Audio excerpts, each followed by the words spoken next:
ಅಧಿಕಾರಿ ಸ್ನೇಹಿತರೆ, ಈ ಕಾರ್ಯಕ್ರಮದಲ್ಲಿ ಭಾಗವಹಿಸಿರ್ತಕ್ಕಂಥ ಶ್ರೀಮತಿ ಬಾನು ಮುಸ್ತಾಕ್ ಅವರ ಕುಟುಂಬದ ಎಲ್ಲ ಸದಸ್ಯರುಗಳೇ, ಇತರ ಎಲ್ಲ ಆತ್ಮೀಯ ಬಂಧುಗಳೇ, ತಾಯಂದಿರೇ, ಮಾಧ್ಯಮದ ಸ್ನೇಹಿತರೆ, ಇನ್ನೊಂದು ಸ್ವಲ್ಪ ಹೊತ್ತು ಕೂತ್ಕೊಳ್ಳಕ್ಕಾಗಲ್ಲ ನಿಮ್ಗೆ? ಕೂತ್ಕೊಳ್ಳ, ಅವನು ಯಾರವನು? ಒಂದ್ಸಾರಿ ಹೇಳಿದ್ರೆ ಗೊತ್ತಾಗಲ್ಲ ನಿಮ್ಗೆ? ಯಾಕೆ ಬರ್ತೀರಿ ನೀವು ಇಲ್ಲಿಗೆ? ಮನೇಲಿ ಇರ್ಬೇಕಾಗಿತ್ತು.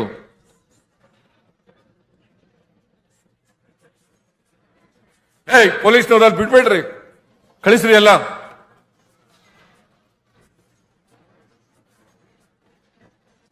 ಒಂದು ಅರ್ಧ ಗಂಟೆ 1 ಗಂಟೆ ಕೂತ್ಕೊಳ್ಳಕ್ಕಾಗಲ್ಲ ಅಂತಂದಲ್ಲಿ ಯಾಕೆ ಬರ್ತೀರಿ ಇಲ್ಲಿಗೆ ಫಂಕ್ಷನ್ಗೆ ನೀವು?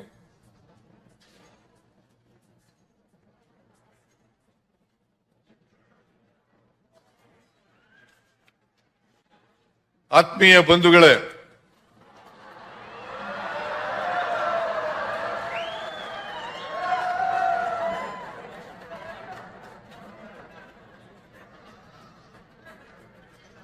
ಈ ವರ್ಷದ ದಸರಾ ಮಹೋತ್ಸವವನ್ನ ಈ ದಿನ ಅಂತಾರಾಷ್ಟ್ರೀಯ ಶ್ರೀಮತಿ ಬಾನು ಮುಸ್ತಾಕ್ ಅವರು ಉದ್ಘಾಟನೆ ಮಾಡಿದ್ದಾರೆ.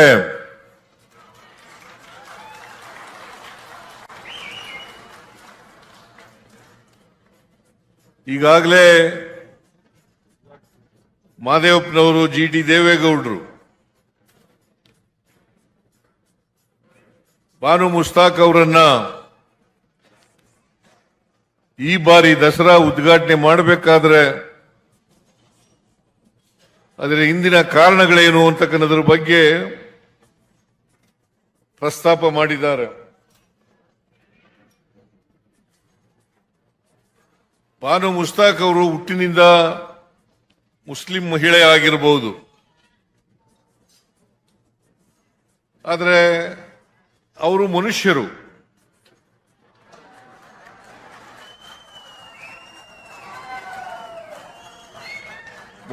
ಮನುಷ್ಯರನ್ನ ಪ್ರೀತಿಸಬೇಕೆ ಹೊರತು ಧರ್ಮದ ಆಧಾರದ ಮೇಲೆ, ಜಾತಿಯ ಆಧಾರದ ಮೇಲೆ ದ್ವೇಷಿಸಬಾರದು.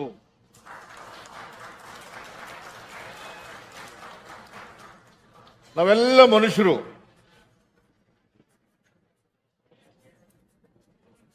ನಾವು ಪರಸ್ಪರ ಪ್ರೀತಿಯಿಂದ ಇರಬೇಕು ಹೊರತು ಪರಸ್ಪರ ದ್ವೇಷದಿಂದ ಇರಬಾರದು. ಅದು ಮನುಷ್ಯತ್ವದ ಲಕ್ಷಣ ಅಲ್ಲ. ನಾವು ಮನುಷ್ಯತ್ವ ಒಪ್ಕೊಳ್ಳೋದಾದ್ರೆ ಈ ನಾಡಿನ ಯಾವುದೇ ಧರ್ಮ, ಯಾವುದೇ ಜಾತಿ, ಯಾವುದೇ ವರ್ಗಕ್ಕೆ ಸೇರಿರ್ತಕ್ಕಂಥವರು ಕೂಡ ಇಂಥ ಪ್ರಮುಖವಾದಂಥ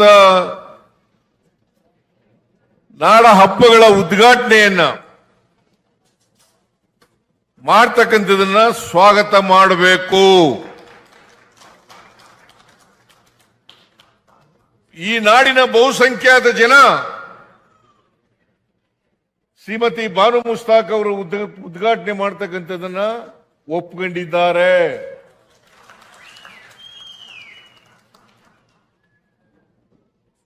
ಈಗಾಗಲೇ ಮಾದೇವಪ್ಪನವರು ಹೇಳಿದ್ರು ಹೇಗೆ ದಸರಾ ಮೈಸೂರಿನಲ್ಲಿ ಪ್ರಾರಂಭ ಆಯಿತು ಅನ್ನೋದ್ರ ಬಗ್ಗೆ ಪ್ರಸ್ತಾಪ ಮಾಡಿದ್ದಾರೆ.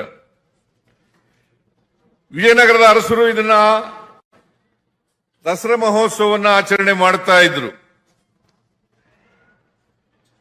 ವಿಜಯನಗರ ಪತನ ಆದ ಮೇಲೆ ಮೈಸೂರಿನ ಅರಸರು, ಮೈಸೂರಿನ ರಾಜರುಗಳು ಇದನ್ನ ದಸರಾ ಮಹೋತ್ಸವವನ್ನು ಆಚರಣೆ ಮಾಡಲಿಕ್ಕೆ ಪ್ರಾರಂಭ ಮಾಡಿದ್ರು. ಅಂದು 1610 ಅಂದಿನ ರಾಜರಾಗಿದ್ದಂತ ರಾಜ ಒಡೆಯರ್ ಅವರು ಶ್ರೀರಂಗಪಟ್ಟಣದಲ್ಲಿ ಪ್ರಾರಂಭ ಮಾಡಿದ್ರು. ಅದಾದ್ಮೇಲೆ ಯಾರು ಮಾಡಿದ್ರು ಅನ್ನೋದ್ರ ಬಗ್ಗೆ ಎಲ್ಲ ಪ್ರಸ್ತಾಪ ಮಾಡಿದ್ದಾರೆ. ಶ್ರೀರಂಗಪಟ್ಟಣದಲ್ಲಿ ಹೈದರಾಲಿ, ಟಿಪ್ಪು ಅವರೆಲ್ಲರೂ ಕೂಡ ದಸರಾ ಮಹೋತ್ಸವವನ್ನು ಆಚರಣೆ ಮಾಡ್ತಾ ಇದ್ರು. ಇದರ ಇತಿಹಾಸ ಗೊತ್ತಿರಬೇಕು. ಬಾಬಾ ಸಾಹೇಬ್ ಅಂಬೇಡ್ಕರ್ ಅವರು ಹೇಳ್ತಾ ಇದ್ರು, ಯಾರಿಗೆ ಇತಿಹಾಸ ಗೊತ್ತಿರಲ್ಲ ಅವ್ರು ಯಾರು ಕೂಡ ಭವಿಷ್ಯವನ್ನ ನಿರ್ಮಾಣ ಮಾಡಲಿಕ್ಕೆ ಸಾಧ್ಯ ಇಲ್ಲ. ಪ್ರತಿಯೊಬ್ಬರು ಕೂಡ ಇತಿಹಾಸ ತಿಳ್ಕೋಬೇಕು. ಅದಕ್ಕೋಸ್ಕರನೇ ಸಂವಿಧಾನ ತಿಳ್ಕೊಳ್ಳಿ ಅಂತಕ್ಕಂಥ ಕಾರಣದಿಂದ ನಾನು ಮತ್ತು ಎಸ್ ಸಿ ಮಹದೇವಪ್ಪ ಮಾತಾಡ್ಕೊಂಡು ಶಾಲಾ ಕಾಲೇಜುಗಳಲ್ಲೂ ಕೂಡ ಸಂವಿಧಾನದ ಪೀಠಿಕೆಯನ್ನ ಓದಬೇಕು. ಈಗ ನಿಮ್ಮ ಹಕ್ಕುಗಳು ಗೊತ್ತಾಗಬೇಕಲ್ಲ, ಹಕ್ಕುಗಳು ಗೊತ್ತಿದ್ರೆ ತಾನೇ ಅವನ್ನ ರಕ್ಷಣೆ ಮಾಡ್ಕೊಳ್ಳಿಕ್ಕೆ ಸಾಧ್ಯ ಆಗ್ತಕ್ಕಂಥದ್ದು. ನಿಮ್ಮ ಹಕ್ಕುಗಳು ಗೊತ್ತಾಗಬೇಕು, ನಿಮ್ಮ ಜವಾಬ್ದಾರಿಗಳು ಕೂಡ ಗೊತ್ತಾಗಬೇಕು. ಹಕ್ಕುಗಳು ಜವಾಬ್ದಾರಿಗಳು ಜೊತೆನಲ್ಲೇ ಹೋಗೋದು ಯಾವಾಗಲೂ ಕೂಡ. ಬರೀ ಹಕ್ಕುಗಳಿರಲ್ಲ, ಜವಾಬ್ದಾರಿಗಳು ಕೂಡ ಇರ್ತವೆ.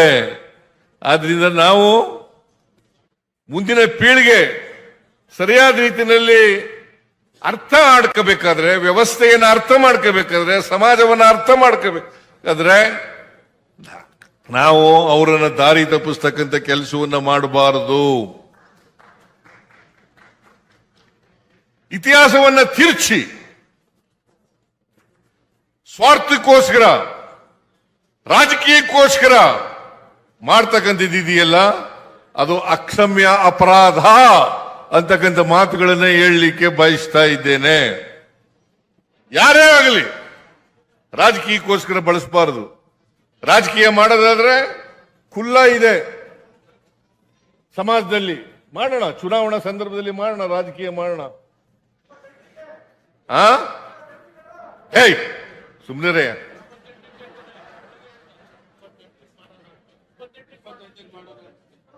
ಏನಾರ ಹೇಳಿ, ಮಧ್ಯದಲ್ಲಿ ಮಾತಾಡಬಾರ್ದು. ರಾಜಕೀಯ ಮಾಡಬೇಕು ಅಂದ್ರೆ ಮಾಡೋಣ. घोड़ा है, मैदान है, घोड़ा है, मैदाನ है. ರಾಜಕೀಯ ಮಾಡೋಣ. ಅಲ್ಲಿ ಇಲ್ಲ ಸಲ್ಲದ ಯಾವುದೋ ರಾಜಕಾರಣಕ್ಕೋಸ್ಕರ, ದ್ವೇಷಕ್ಕೋಸ್ಕರ, ಇನ್ಯಾರನ್ನೋ ಓಲೈಸಕ್ಕೋಸ್ಕರ ರಾಜಕಾರಣ ಮಾಡಬಾರದು. ಓಲೈಕೆ ರಾಜಕಾರಣ ಅದರಿಂದ ಲಾಭನೂ ಆಗಲ್ಲ, ನಷ್ಟನೇ ಜಾಸ್ತಿ ಆಗ್ತಕ್ಕಂಥದ್ದು ಅನ್ನೋದನ್ನ ಅರ್ಥ ಮಾಡ್ಕೋಬೇಕು ಅಂತಕ್ಕಂಥ ಮಾತುಗಳನ್ನ ಹೇಳಲಿಕ್ಕೆ ಬಯಸ್ತಾ ಇದ್ದೇನೆ. ಅದರಿಂದ ಹೈಕೋರ್ಟ್, ಸುಪ್ರೀಂ ಕೋರ್ಟ್ ಕೂಡ ಒಪ್ಕೊಂಡಿದೆ. ಈಗ ಸುಪ್ರೀಂ ಕೋರ್ಟ್ನವ್ರು ಹೇಳಿದ್ರು, ಸಂವಿಧಾನದ ಪೀಠಿಕೆ ಓದ್ಕೊಂಡಿದ್ದೀರಾ ನೀವು ಅಂತ ಕೇಳಿದ್ರು. ಸಂವಿಧಾನದ ಪೀಠಿಕೆ ಏನಾದ್ರು ಓದ್ಕೊಂಡಿದ್ದೀರಪ್ಪ ನೀವು? ಸಂವಿಧಾನದ ಪೀಠಿಕೆ ಓದ್ಕೊಳ್ಳಿ. ತಕ್ಕ ಅವರು ಸರಿಯಾದಂತ ರೀತಿಯಲ್ಲಿ ಪಾಠಗಳು ಕೊಟ್ಟಿದ್ದಾರೆ. ಸುಪ್ರೀಂ ಕೋರ್ಟ್ನ ನ್ಯಾಯಾಧೀಶರುಗಳು, ಹೈಕೋರ್ಟ್ನ ನ್ಯಾಯಾಧೀಶರುಗಳು ಇದನ್ನು ನಾವೆಲ್ಲರೂ ಕೂಡ ಅರ್ಥ ಮಾಡ್ಕೋಬೇಕಾಗ್ತದೆ. ನಮ್ಮ ಸಂವಿಧಾನ ಜಾತ್ಯತೀತ, ಧರ್ಮಾತೀತ. ಇದನ್ನ ಅರ್ಥ ಮಾಡ್ಕೋಬೇಕಾಗ್ತದೆ. ನಮ್ಮ ಸಂವಿಧಾನನೇ ಅರ್ಥ ಆಗದೆ ಹೋದ್ರೆ ಏನ್ ಮಾಡಬೇಕು? ನಮ್ಮ ದೇಶದಲ್ಲಿ ಅನೇಕ ಜಾತಿಗಳಿದ್ದಾವೆ, ಧರ್ಮಗಳಿದ್ದಾವೆ.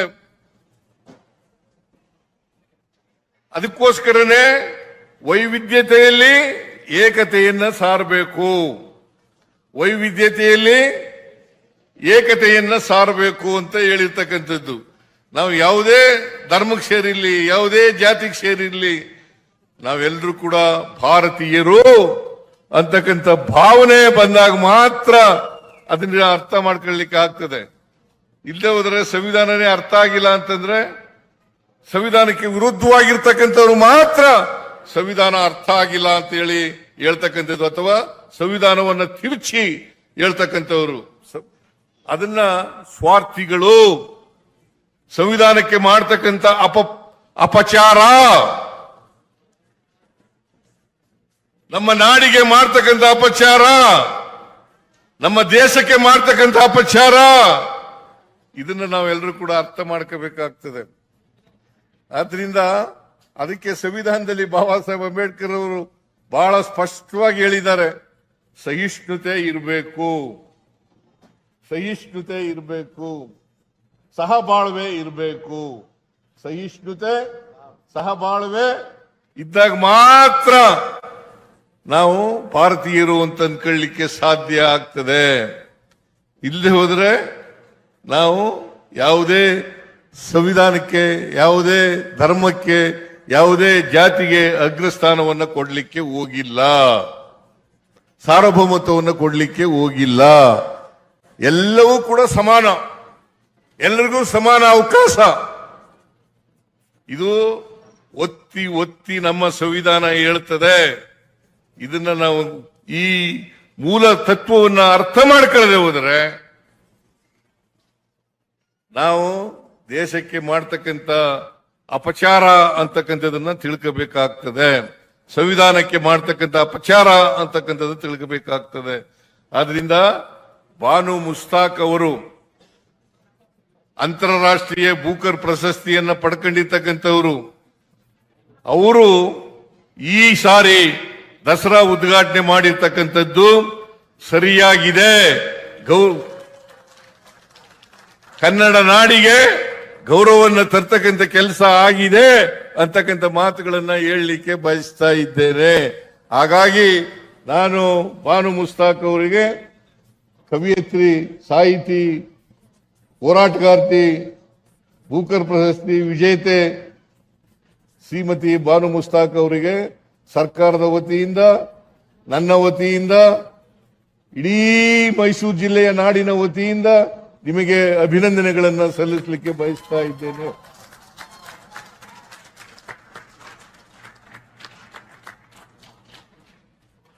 ಬಹಳ ಚೆನ್ನಾಗಿ ಮಾತಾಡಿದ್ರು ಅಲ್ವಾ? ನೀವೆಲ್ಲ ಕೇಳಿದ್ದೀರಲ್ಲ. ನನಗೂ ಕೂಡ ಅವರಷ್ಟು ಚೆನ್ನಾಗಿ ಮಾತಾಡಕ್ ಆಗಲ್ಲ. ಈ ಸಂದರ್ಭಕ್ಕೆ ತಕ್ಕಂತೆ ಒಬ್ಬ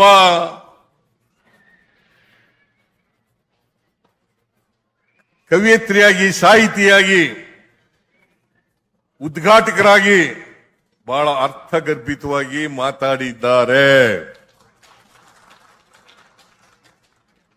ಬಹುಶಃ ಈ ನಾಡಿನ ಜನತೆ ನೀವೆಲ್ಲ ಕೂಡ ಅರ್ಥ ಮಾಡ್ಕೊಂಡಿದ್ದೀರಿ ಅಂತಕ್ಕಂಥದ್ದು.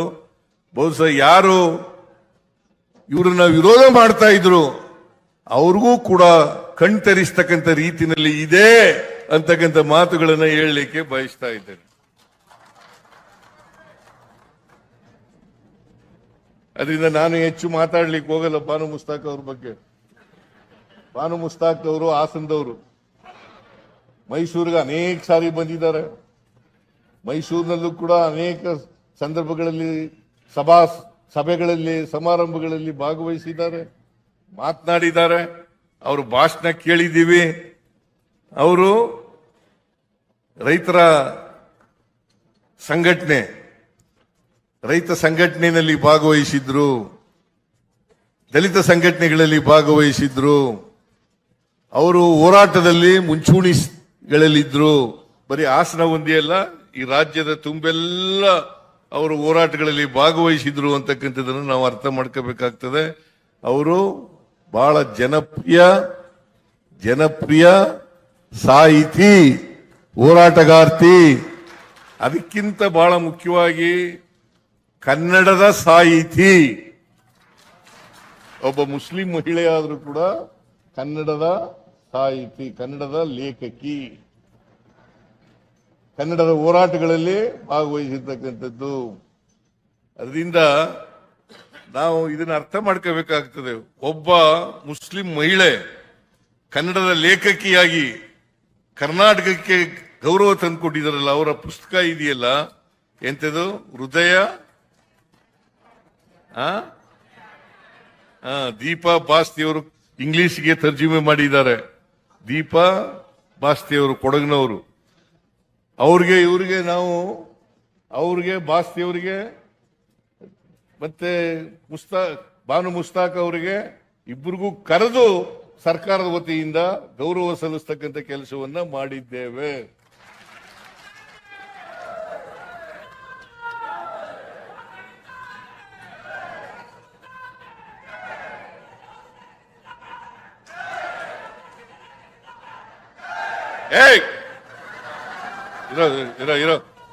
ಇರೋ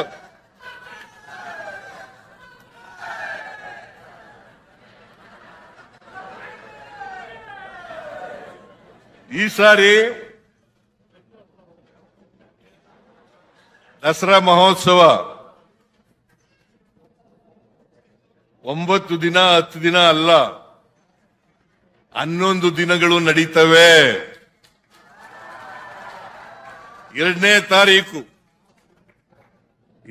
ತಾರೀಕಿಗೆ ಜಂಬೂ ಸವಾರಿ ಇರ್ತಕ್ಕಂಥದ್ದು, ಟಾರ್ಚ್ ಲೈಟ್ ಪರೇಡ್ ಇರ್ತಕ್ಕಂಥದ್ದು 11ನೇ ದಿನಕ್ಕೆ. ಈ ಸಾರಿ ವಿಶೇಷವಾಗಿ ಅಲ್ಲ 11ನೇ ದಿನ ನಾವು ಆಚರಣೆಯನ್ನ ಮಾಡ್ತಾ ಇರ್ತಕ್ಕಂಥದ್ದು.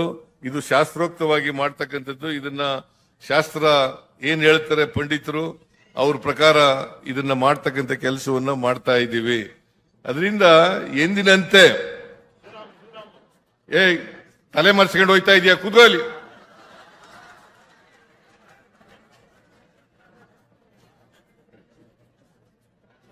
ಮಹಾತ್ಮ ಗಾಂಧೀಜಿಯವರು ಬೆಳಗಾವಿನಲ್ಲಿ ಕಾಂಗ್ರೆಸ್ನ ಮೊದಲನೇ ಅಧಿವೇಶನ ಆಗಿ 100 ವರ್ಷ ಆಗಿದೆ. ಅದಕ್ಕೋಸ್ಕರವಾಗಿ ಈ ಸಾರಿ ವಿಶೇಷ ಜಂಬೂ ಸವಾರಿನಲ್ಲಿ ವಿಶೇಷವಾದ ಮೆರುಗನ್ನ ಕೊಡ್ತಕ್ಕಂಥ ಕೆಲಸವನ್ನ ಮಾಡ್ತೇವೆ ಅಂತಕ್ಕಂಥ ಮಾತುಗಳನ್ನು ಕೂಡ ಹೇಳಲಿಕ್ಕೆ ಬಯಸ್ತಾ ಇದ್ದೇನೆ. ಅದರ ಜೊತೆಗೆ ನಾವು 5 ಗ್ಯಾರಂಟಿ ಯೋಜನೆಗಳನ್ನ ಮಾಡಿದ್ದೀವಿ. ಈ 5 ಗ್ಯಾರಂಟಿ ಯೋಜನೆಗಳನ್ನ ಯಾಕೆ ಮಾಡಿದೀವಿ ಅಂತಂದ್ರೆ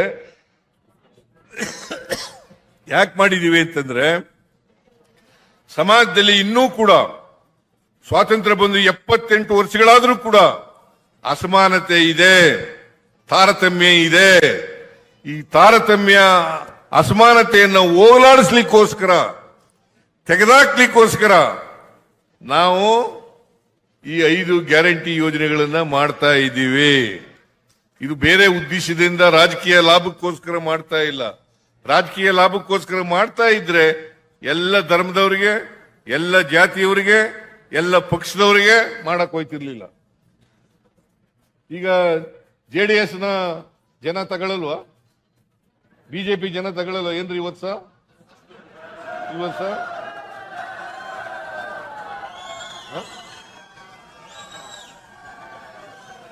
ಬಡವರು ಎಲ್ಲದಲ್ಲೂ ಇದ್ದಾರೆ, ಎಲ್ಲ ಧರ್ಮದಲ್ಲೂ ಇದ್ದಾರೆ, ಎಲ್ಲ ಜಾತಿಲೂ ಇದ್ದಾರೆ, ಎಲ್ಲ ಪಕ್ಷದಲ್ಲೂ ಇದ್ದಾರೆ. ಬಡವರಿಗೆ ಶಕ್ತಿ ಕೊಡಬೇಕು ಅಂತಕ್ಕಂಥ ಕಾರಣಕ್ಕೋಸ್ಕರ ಆರ್ಥಿಕವಾಗಿ ಸಾಮಾಜಿಕವಾಗಿ ಶಕ್ತಿಯನ್ನು ತುಂಬಬೇಕು. ಆ ಮೂಲಕ ಈ ಸಮಾಜದಲ್ಲಿರ್ತಕ್ಕಂಥ ಜಾತಿ ವ್ಯವಸ್ಥೆಯನ್ನು ತೆಗೆದುಹಾಕಬೇಕು. ಎಲ್ಲಿವರೆಗೆ ಜಾತಿ ವ್ಯವಸ್ಥೆ ಇರುತ್ತದೆ ಅಲ್ಲಿವರೆಗೆ ಅಸಮಾನತೆ, ದೌರ್ಜನ್ಯ ಮುಂದುವರಿಯುತ್ತದೆ. ದೌರ್ಜನ್ಯ ಹೋಗ್ಬೇಕಾದ್ರೆ, ಜಾತಿ ಹೋಗ್ಬೇಕಾದ್ರೆ, ಎಲ್ಲರೂ ಮುಖ್ಯವಾಹಿನಿ ಬರಬೇಕಾದ್ರೆ ಸಮಾನತೆ ಬಂದಾಗ ಮಾತ್ರ ಸಮಾಜವನ್ನು ನಿರ್ಮಾಣ ಮಾಡಲಿಕ್ಕೆ ಸಾಧ್ಯ ಆಗ್ತದೆ. ಇಲ್ಲಿವರೆಗೆ ಸಾಧ್ಯ ಆಗಲ್ಲ. ಅದನ್ನೇ ಬುದ್ಧ ಹೇಳಿರೋದು, ಅದನ್ನೇ ಬಸವಣ್ಣ ಹೇಳಿರೋದು, ಅದನ್ನೇ ಗಾಂಧೀಜಿ ಹೇಳಿರೋದು, ಅದನ್ನೇ ಅಂಬೇಡ್ಕರ್ ಅವರು ಹೇಳಿರ್ತಕ್ಕಂಥದ್ದು ಅಲ್ವಾ? ಅದನ್ನೇ ಎಲ್ಲ ಹೇಳಿರೋದು.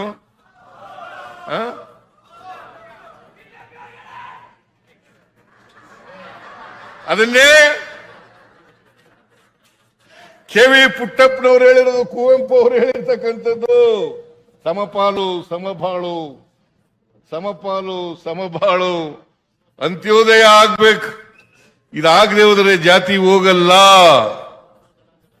ಸಮಾಜ ಸಮಾಜ ಆಗಲ್ಲ. ಯಾವುದೇ ಧರ್ಮ ಇರಲಿ, ಯಾವುದೇ ಜಾತಿ ಇರಲಿ. ಅದಕ್ಕೆ ಕುವೆಂಪು ಅವರು ಹೇಳಿದ್ರು, ಎಲ್ಲ ದೇವಸ್ಥಾನಗಳನ್ನ, ಚರ್ಚ್ಗಳನ್ನ, ಮಸೀದಿಗಳನ್ನ ಬಿಟ್ಟು ಬರ್ರಿ, ಮನುಷ್ಯರಾಗ್ರಿ ಅಂತ ಹೇಳಿದ್ರು. ಸರ್ವ ಜನಾಂಗದ ಶಾಂತಿಯ ತೋಟ, ಸರ್ವ ಜನಾಂಗದ ಶಾಂತಿಯ ತೋಟ ಆಗಬೇಕು ಅಂತಂದ್ರು. ನಾವು ಮತ್ತೆ ಸಮಾಜವನ್ನು ಒಡಿತಕ್ಕಂಥ ಕೆಲಸ ಮಾಡಬೇಕಾ? ಧರ್ಮದ ಆಧಾರದ ಮೇಲೆ, ಜಾತಿಯ ಆಧಾರದ ಮೇಲೆ ಸಮಾಜವನ್ನು ಒಡಿತಕ್ಕಂಥ ಕೆಲಸ ಮಾಡಬೇಕಾ? ಮಾಡಬಾರದು. ನಮ್ಮ ಸಂವಿಧಾನ ಅದನ್ನು ಹೇಳಿಲ್ಲ. ನಮ್ಮ ಸಂವಿಧಾನ ನಾವೆಲ್ಲರೂ ಕೂಡ ಮನುಷ್ಯರಾಗಿ ಬಾಳಿ ಸಮ ಸಮಾಜವನ್ನು ಕಟ್ಟಿ ಎಲ್ಲರೂ ಭ್ರಾತೃತ್ವದಿಂದ ಸಮ ಭಾವನೆಯನ್ನು ಬೆಳೆಸ್ಕೊಳ್ಳಿ ಅಂತ ಹೇಳಿದ್ದಾರೆ. ಇದನ್ನ ಬೆಳೆಸ್ಕೊಳ್ತಕ್ಕಂಥ ಇದನ್ನೇ ನಾಡ ದೇವತೆ ಚಾಮುಂಡೇಶ್ವರಿ ಹೇಳ್ತಕ್ಕಂಥದ್ದು. ಇದನ್ನೇ ದಸರಾ ಮೂಲಕ ಜನರಿಗೆ ಸಂದೇಶ ಕೊಡ್ತಕ್ಕಂಥದ್ದು. ಇದನ್ನ ನಾವು ಅರ್ಥ ಮಾಡ್ಕೋಬೇಕಾಗ್ತದೆ. ಅದಕ್ಕೆ ಇದನ್ನ ನಾಡ ಹಬ್ಬ, ಜನರ ಹಬ್ಬ ಅಂತ ಕರೆಯುವುದು. ನಾಡಿನ ಹಬ್ಬ, ಜನರ ಹಬ್ಬ. ಇದು ಒಂದು ಧರ್ಮದ ಜನರ ಹಬ್ಬ ಅಲ್ಲ, ಒಂದು ಜಾತಿಯವರ ಹಬ್ಬ ಅಲ್ಲ, ಎಲ್ಲ ಧರ್ಮಗಳ, ಎಲ್ಲ ಜಾತಿಗಳ ಹಬ್ಬ. ಅದಕ್ಕೆ ಇದನ್ನು ಜಗತ್ವಿಖ್ಯಾತ ದಸರಾ ಅಂತ ಕರೆಯುವುದು. ಜಗತ್ವಿಖ್ಯಾತ ದಸರಾ ಅಂತ ಕರೆಯುವುದು. ನಾವು ಈ 5 ಗ್ಯಾರಂಟಿ ಯೋಜನೆಗಳಿಗೆ ಇಲ್ಲಿವರೆಗೆ ಅದನ್ನು ಕೂಡ ಕೊಂಕು ಮಾತುಗಳಾಡಿದ್ರು. ಸಿದ್ದರಾಮಯ್ಯನವರು ಈ ಗ್ಯಾರಂಟಿ ಯೋಜನೆಗಳನ್ನ ಮುಂದುವರಿಸಕ್ಕಾಗಲ್ಲ, ಮಾಡಿದ್ರೆ ಕರ್ನಾಟಕ ಸರ್ಕಾರ ದಿವಾಳಿ ಆಗಿಬಿಡ್ತದೆ. ನಾವು ಇಲ್ಲಿವರೆಗೆ ಸುಮಾರು 1 ಲಕ್ಷ ಕೋಟಿ ರೂಪಾಯಿಗಳನ್ನ ಗ್ಯಾರಂಟಿ ಯೋಜನೆಗಳಿಗೆ ಖರ್ಚು ಮಾಡಿದ್ದೀವಿ. 1 ಲಕ್ಷ ಕೋಟಿ. ರಾಜ್ಯ ದಿವಾಳಿ ಆಗಿದೆಯಾ? ದಿವಾಳಿ ಆಗಿದೆಯಾ? ಪ್ರತಿ ವರ್ಷ 52ರಿಂದ 55 ಸಾವಿರ ಕೋಟಿ ರೂಪಾಯಿಗಳನ್ನ ಇದಕ್ಕೆ ಖರ್ಚು ಮಾಡ್ತಾ ಇದ್ದೀವಿ. ಪ್ರತಿಯೊಂದು ಮನೆಗೆ, ಬಡವರ ಮನೆಗೆ, ದೀನದಲಿತರ ಮನೆಗೆ, ದುರ್ಬಲರ ಮನೆಗೆ 4ರಿಂದ 5 ಸಾವಿರ ರೂಪಾಯಿಗಳನ್ನು ಕೊಡ್ತಾ ಇದ್ದೇವೆ. ಇವತ್ತು ಕೊಂಡ್ಕೊಳ್ತಕ್ಕಂಥ ಶಕ್ತಿ ಜಾಸ್ತಿ ಆಗಿದೆ. ಶಕ್ತಿ ಯೋಜನೆಯ ಮೂಲಕ ಇವ್ರು ಯಾರು ಕೂಡ, ಹೆಣ್ಮಕ್ಳು ಇಲ್ಲಿ ಕೂತಿದಾರಲ್ಲ, ಇವ್ರು ಯಾರು ಕೂಡ ಬಸ್ ಚಾರ್ಜ್ ಕೊಡಾಗಿಲ್ಲ. ಸುಮಾರು 500 ಕೋಟಿಗೂ ಹೆಚ್ಚು ಜನ ಮಹಿಳೆಯರು, 500 ಕೋಟಿಗೂ ಹೆಚ್ಚು ಜನ ಮಹಿಳೆಯರು ಫ್ರೀಯಾಗಿ ಸರ್ಕಾರಿ ಬಸ್ಗಳಲ್ಲಿ ಪ್ರಯಾಣ ಮಾಡಿದ್ದಾರೆ. ಇದು ಯಾವ ಕಾರಣಕ್ಕೂ ನಿಲ್ಲಲ್ಲ. ಯಾರು ವಿರೋಧ ಮಾಡಿದ್ರು ಅವರೇ ಈಗ ಕಾಪಿ ಮಾಡಕ್ ಶುರು ಮಾಡಿಬಿಟ್ಟಿದ್ದಾರೆ. ಯಾರು ವಿರೋಧ ಮಾಡಿದ್ರು ಅವರೇ ಕಾಪಿ ಮಾಡಕ್ ಶುರು ಮಾಡಿದ್ರು.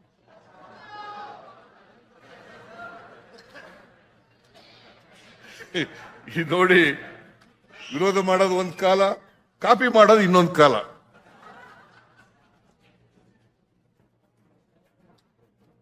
ಈಗ ಏನಾಗಿದೆ ಅಂತಂದ್ರೆ, ಕರ್ನಾಟಕ ಈ ಗ್ಯಾರಂಟಿ ಯೋಜನೆಗಳನ್ನು ಮಾಡಿದ ಮೇಲೆ ಕರ್ನಾಟಕ ತಲಾ ಆದಾಯದಲ್ಲಿ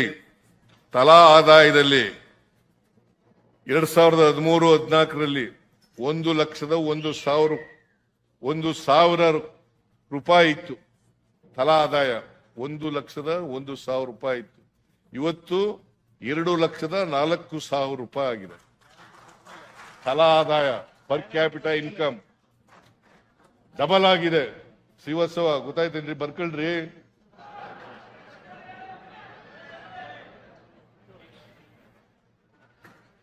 Karnataka number 1 in the country.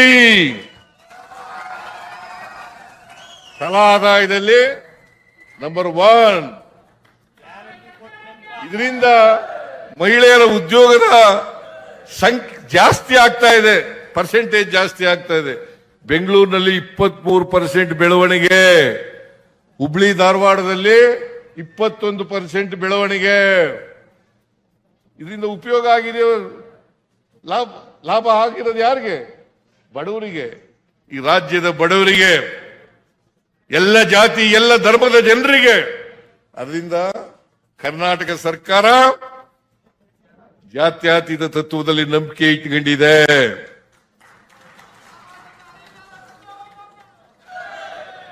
ಎಲ್ಲರ ಅಭ್ಯುದಯದಲ್ಲಿ ನಂಬಿಕೆ ಇಟ್ಕೊಂಡಿದೆ.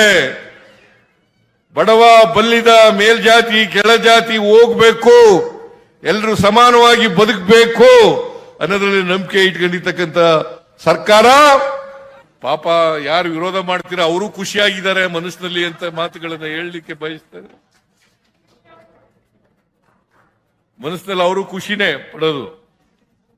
ಆದ್ರಿಂದ ಸಂವಿಧಾನ ಯಾರು ಓದ್ಕೊಂಡಿದ್ದಾರೆ, ಯಾರು ಅರ್ಥ ಮಾಡ್ಕೊಂಡಿದ್ದಾರೆ, ಅವರೆಲ್ಲರೂ ಕೂಡ ಖುಷಿ ಪಡ್ತಾರೆ ಅಂತಕ್ಕಂಥ ಮಾತುಗಳನ್ನ ಹೇಳಿ, ಇನ್ನು 11 ದಿನ ನೀವೆಲ್ಲರೂ ಕೂಡ ದಸರಾ ಉತ್ಸವದಲ್ಲಿ ಭಾಗಿಯಾಗಿ ಸಡಗರದಿಂದ ಸಂಭ್ರಮದಿಂದ ಆಚರಿಸಿ ಅಂತಕ್ಕಂಥ ಮಾತುಗಳನ್ನು ಹೇಳ್ತಾ, ನಾಡಿನ ಎಲ್ಲ ಜನರಿಗೆ ದಸರಾ ಮಹೋತ್ಸವದ ಶುಭಾಶಯಗಳನ್ನ ಕೋರಿ ನನ್ನ ಮಾತುಗಳನ್ನು ಮುಗಿಸ್ತೇನೆ. ಜೈ ಹಿಂದ್, ಜೈ ಕರ್ನಾಟಕ, ಜೈ ಸಂವಿಧಾನ.